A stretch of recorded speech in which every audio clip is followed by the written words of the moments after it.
শাহাপুর সাবিত্রী বালিকা বিদ্যালয়ের 2018 excursion Darjeeling part 3 বা তৃতীয় পর্ব শুরু হলো।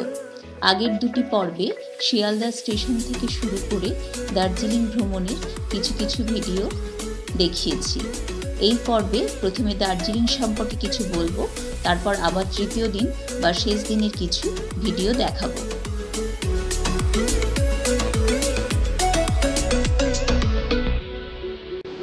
পশ্চিমবঙ্গের উত্তরাংশে অবস্থিত দার্জিলিং ভারতের একটি অন্যতম সুন্দর পাহাড়ি শহর।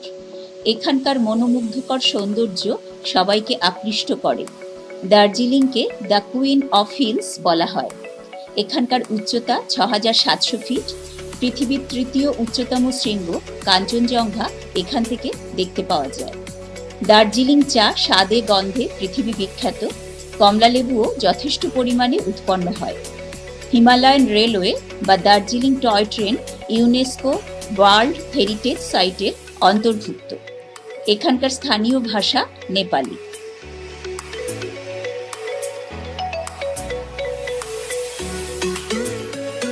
আজ 2রা অক্টোবর। কাল মেঘ ঢাকা আকাশ ছিল, তাই আমাদের বহু প্রত্যাশিত কাঞ্চনজঙ্ঘাকে দেখতে পাইনি। আজ ঘুম থেকে উঠেই নর্থ ডিরেকশন ঠিক করে নিয়ে জানলা দিয়ে বাইরে তাকিয়েই তাকে দেখতে পেলাম। প্রকৃতি মনে হচ্ছে আমাদের সহায়। আনন্দে আত্মহারা হয়ে সবাইকে ডেকে আনলাম। কাঞ্চনজঙ্ঘার সামান্য ঝলক, তাতেই সবাই খুব খুশি। সকাল 10টা। এখন আমরা টাইগার হিলে রয়েছি। মেঘলা আকাশের জন্য খুব ভোরে এসে সানরাইজ দেখার চেষ্টা করি।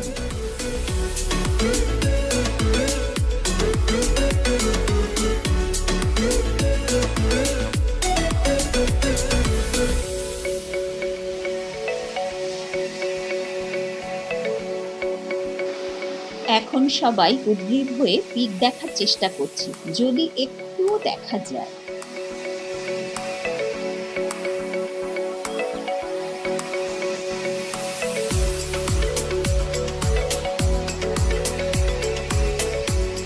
মেঘের ফাঁক দিয়ে পিকের সামান্য ঝলক দেখা গেল।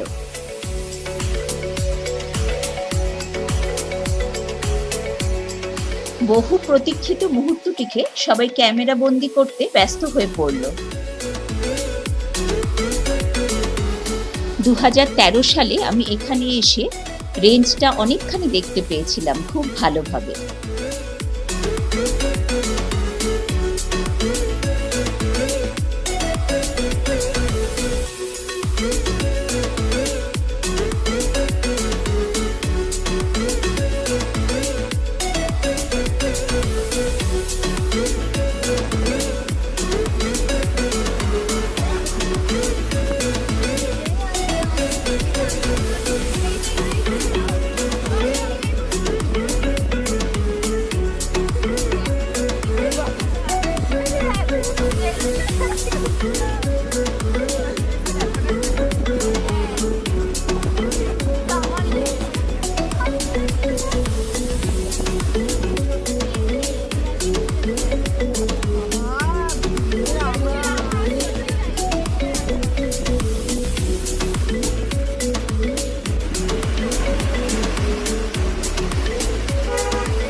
এখন আমরা ঘুম মনেস্ট্রিতে এসে পৌঁছেছি।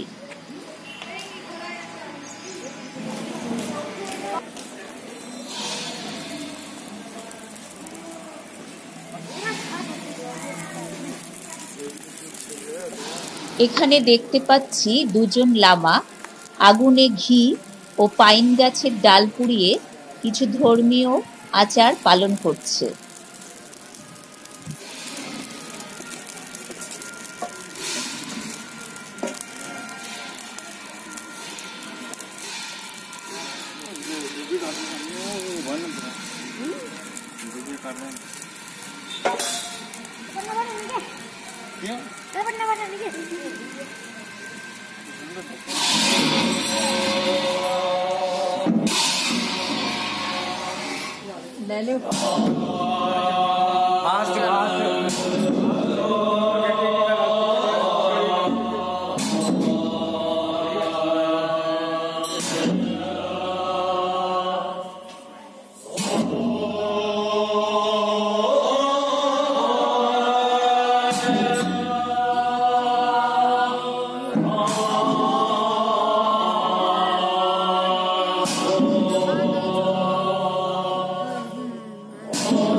দার্জিলিংয়ের বিখ্যাত টয় ট্রেন, যা 1879 থেকে 1881 সালের মধ্যে তৈরি হয়েছিল, বর্তমানে দার্জিলিং থেকে ঘুম স্টেশন পর্যন্ত যাতায়াত করে।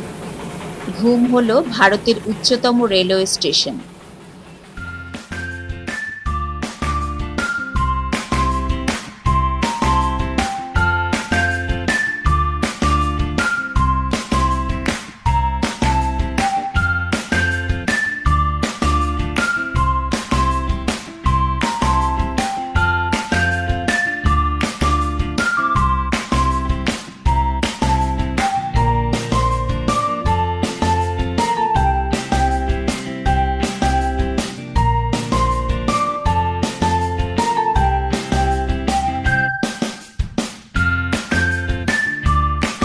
ভারতের প্রথম কেবল কার সিস্টেম দার্জিলিং রোপওয়ে চালু হয় 1968 সালে। তখন এটি শুধুমাত্র চা বাগানের কাজেই লাগতো, অনেক পরে বিনোদনের কাজে ব্যবহার করা হয়। এরপর 2003-এ কিছু ট্যুরিস্ট মারা যাওয়াতে বন্ধ হয়ে যায়। 2012-তে আবার চালু হয়, বর্তমানে এটি বন্ধ রয়েছে। রোপওয়ে থেকে দার্জিলিংয়ের পাহাড়ের ঢালের সবুজ চা বাগানের মনোমুগ্ধকর সৌন্দর্য, ঘন বনানী, আঁকাবাঁকা পাহাড়ি পথ, বরফে ঢাকা পাহাড়ের চূড়োর প্যানোরামিক ভিউ সত্যি ভুলতে পারা যায় না।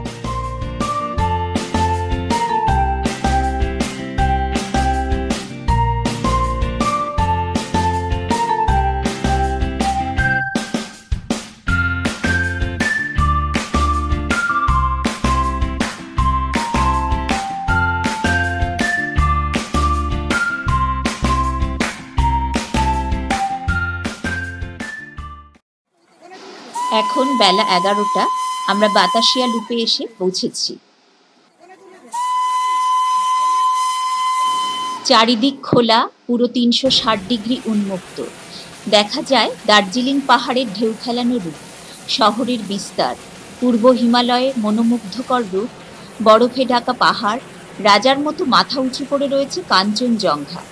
সবুজ ঘাস, রং বেরঙের ফুল, সব নিয়ে দারুণভাবে উপভোগ করার মতো জায়গা।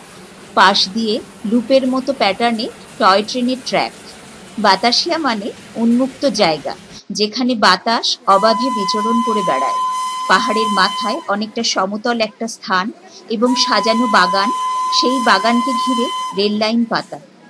ঝিকঝিক করতে করতে বাগানকে পাক খেয়ে নিচে নেমে যায় টয় ট্রেন।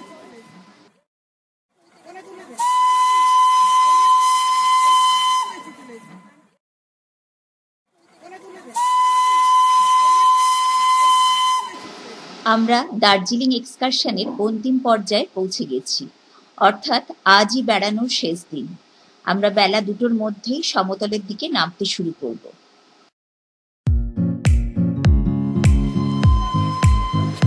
কোথায় রে, ট্রেন কোন দিকে? চলে গেল, আবার একটা আসতে হবে। আচ্ছা গেল তো, এদিকে নিয়ে গেল।